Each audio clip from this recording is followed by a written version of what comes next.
ನಮಸ್ತೆ ಪ್ರಿಯ ವೀಕ್ಷಕರೇ, ನಾನು ಎಸ್ ವಿ ಚಂದ್ರಕಲಾ ಶಿವಮೊಗ್ಗ. ನೀವೀಗಿಲ್ಲಿ ನೋಡ್ತಿರುವಂಥದ್ದು ಅಕ್ಕಿ ಗಂಜಿ.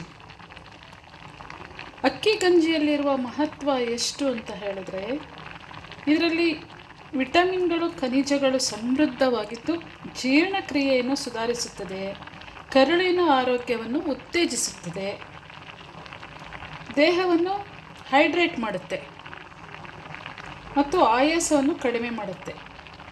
ಅತಿಸಾರ ಗ್ಯಾಸ್ಟ್ರಿಕ್ ಸಮಸ್ಯೆಗಳಿಗೆ ಪರಿಹಾರ ನೀಡುತ್ತೆ.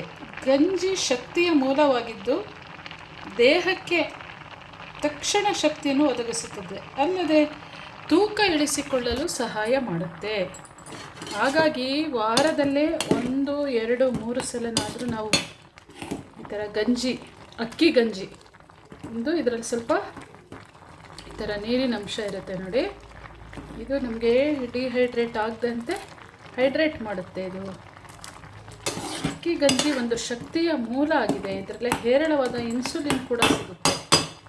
ನೋಡಿದ್ರಲ್ಲ ಪ್ರಿಯ ವೀಕ್ಷಕರೇ, ವಾರಕ್ಕೊಮ್ಮೆ ಆದರೂ ಈ ಅಕ್ಕಿ ಗಂಜಿ ಮಾಡಿ ಇದಕ್ಕೆ 4 ಕಾಳು ಉಪ್ಪು ಸೇರಿಸ್ಕೊಂಡು ಒಂದು ಅರ್ಧ ಲೋಟ ಹಾಲು ಹಾಕ್ಕೊಂಡು ಇದನ್ನು ಊಟ ಮಾಡೋದ್ರಿಂದ ತುಂಬ ನಮಗೆ ದೇಹದಲ್ಲೇ ಒಂದು ಚೈತನ್ಯ ಶಕ್ತಿ ಬರುತ್ತೆ, ಕರುಳನ್ನು ಸ್ವಚ್ಛವಾಗಿಡುತ್ತೆ.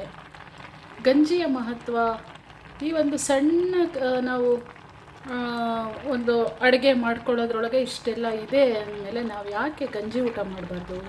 ಇದ್ರ ಜೊತೆ ನಾವು ಉಪ್ಪಿನಕಾಯಿ ಹಾಕ್ಕೋಬೋದು, ಮತ್ತು ಒಂದು ಹಪ್ಪಳ ಸುಟ್ಕೋಬೋದು. ಒಟ್ಟು ಗಂಜಿಯನ್ನು ಅಂದರೆ ಒಂದು ಪರಮಾನ್ನ ಥರ ಇಷ್ಟಪಟ್ಟು ತಿನ್ನೋರು ಬಹಳ ಜನ ಇದ್ದಾರೆ. ಇದರಲ್ಲಿರೋಂಥ ಏನು ಮಹತ್ವವನ್ನು ಒಂದು ಸಂಕ್ಷಿಪ್ತವಾಗಿ ತಿಳಿಸ್ದೆ. ನಿಮಗೆ ಈ ವಿಡಿಯೋ ಇಷ್ಟ ಆಗಿತ್ತು ಅಂದರೆ ನಿಮ್ಮ ಅನಿಸಿಕೆ, ಅಭಿಪ್ರಾಯವನ್ನು ತಿಳಿಸಿ ಅಂತ ಹೇಳ್ತಾ, ಥ್ಯಾಂಕ್ ಯು ಸೋ ಮಚ್. ಧನ್ಯವಾದಗಳು.